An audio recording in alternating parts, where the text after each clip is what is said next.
What would you do if you walked outside and found a construction crew digging a massive trench straight through your yard without ever asking your permission? That's exactly what I saw one morning. A huge excavator tearing up my lawn, workers lowering a bright yellow gas line, and HOA Karen standing there with her arms crossed like she owned the entire neighborhood. When I told her she was trespassing, she smirked and said, "The HOA approved this upgrade. You don't get a say." I reminded her again that my property isn't part of her HOA. She dismissed it and said, "For community safety, we don't need your approval." That's when I realized she was doing this illegally and intentionally. I immediately called the county inspector.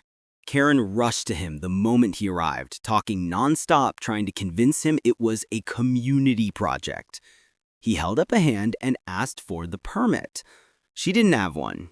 He checked the property lines, looked at the trench, and said, "Ma'am, this whole installation is on his land. This is unauthorized and unsafe."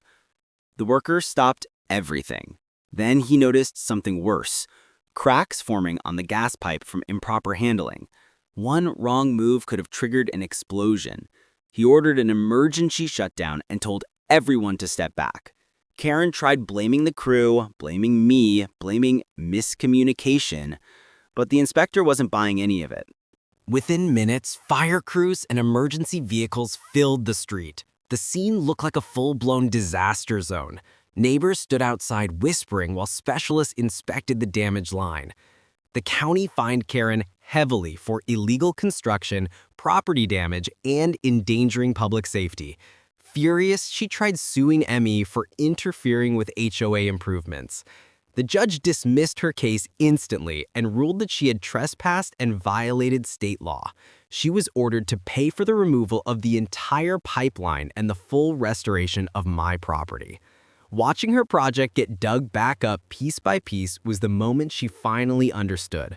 Her HOA authority stopped where my property began. Her greedy plan didn't just fail, it blew up in her face.